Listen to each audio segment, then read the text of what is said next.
one of the biggest challenges in the constituency has to do presently with water situation. Many communities do not have even water. The schools. Yes. I have seen students having to go around town with gallons and all of that. It's a big problem, but it's something that affects the greater Tamale. I mean, almost all parts of Tamale, especially around this time, tend to have problems with water because the Ghana Water Company Limited continue to tell us that the Nauni, which is the source of raw water for the treatment and distribution in that enclave, is not enough to meet the growing demand of the city. You do know that Tamale is adjudged one of the fastest growing cities in West Africa.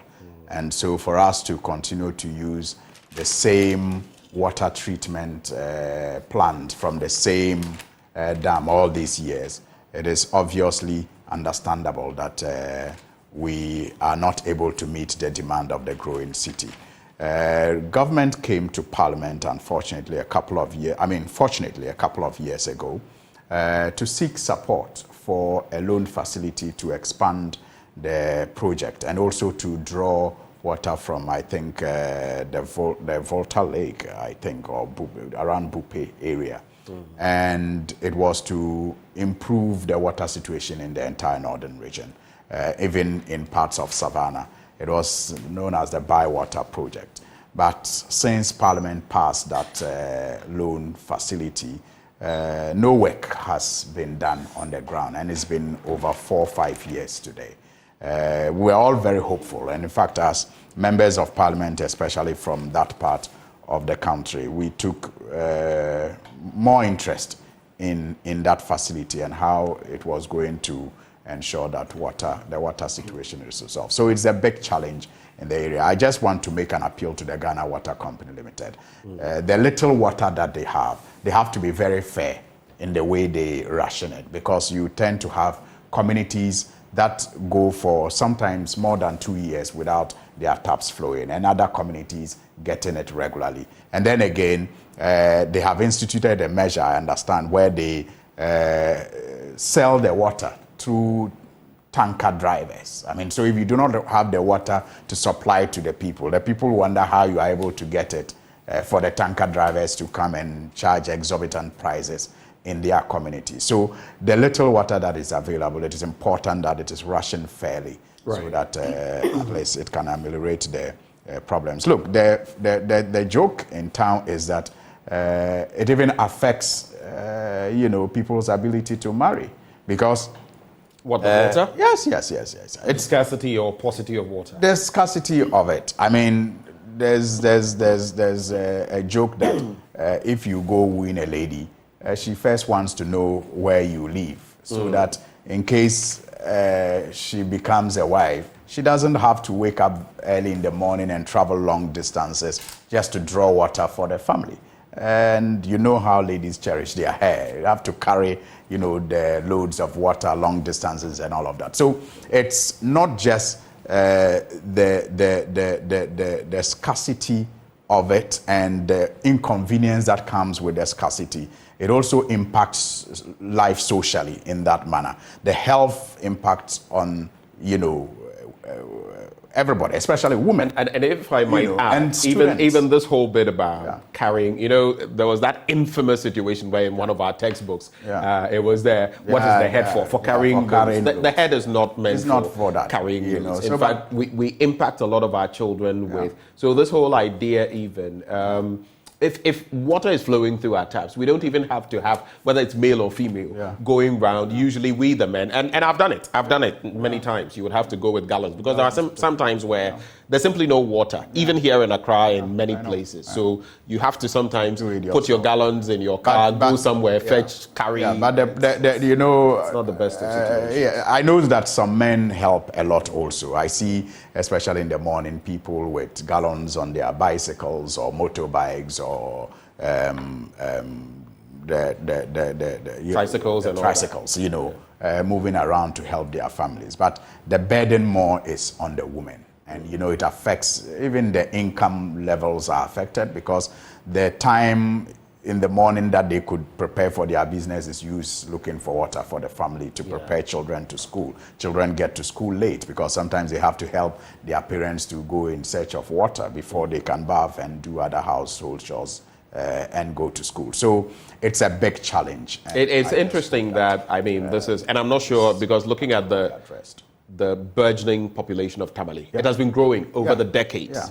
We've simply not moved in that direction. And again, when it comes to this, it's not just the Ghana Water Company Limited. I would also say that administrations in and out, you know, these are things, it's not necessarily to blame the NDC and the MPP, but to say that these are things we should keep our eyes trained on. It's like the power situation. It came to a head because we had seen it partly under Rawlings.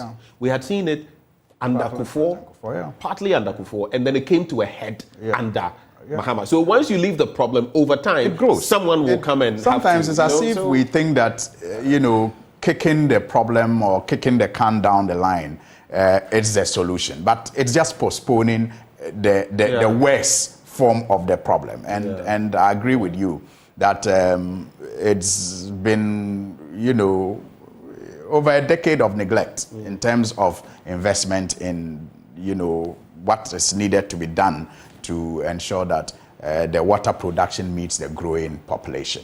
It hasn't been done over the years. And like I was saying, we're very hopeful when government came with the Bywater project in Parliament. We took particular interest in being part of the process of getting it approved. I am not a member of the Water Sanitation or Works Committee, but I participated in almost all their meetings. I recall a number of times where the then minority leader, who was not also part of the committee, you know, had to make time to be part of the committee because we had special interest in that project, and we facilitated in getting it through. Unfortunately, I don't know what the problem is with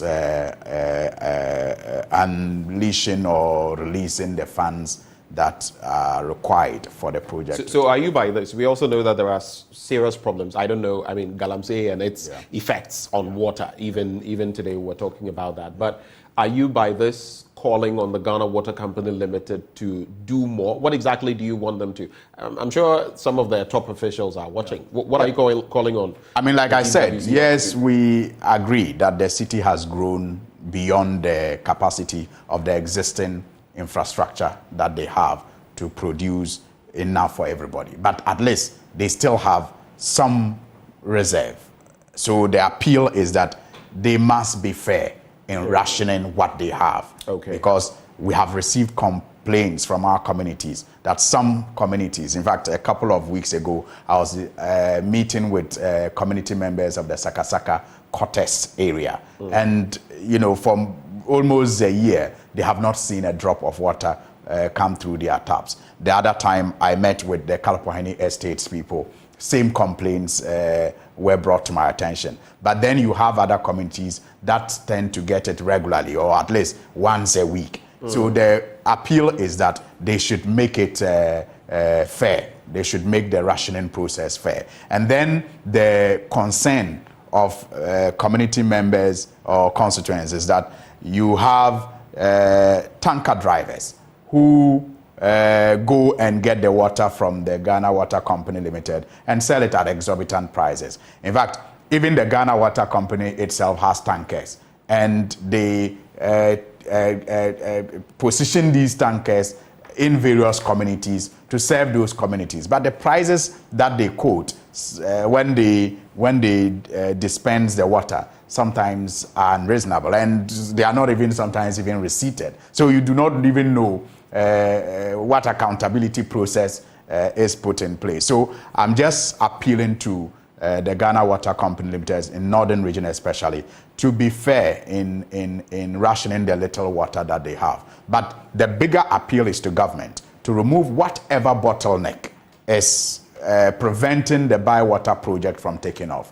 Because going through that project, I think it is a long-lasting solution. It's going to be the biggest investment in water expansion in the northern sector I think, since 2008. And so it is important that they remove whatever bottleneck is preventing that project from taking off, so that we see its if you've seen us spending so much time talking about this, we know that we cannot live without water. Just yesterday, I was reading about this black hole, some billions of light years away from us, which has about 140 trillion times the water we have on our planet. But of course, it's not even feasible to get there, much less talk of. But it tells you about the beauty of the cosmos and how we can't take certain things for granted. Absolutely. Water goes and we are gone.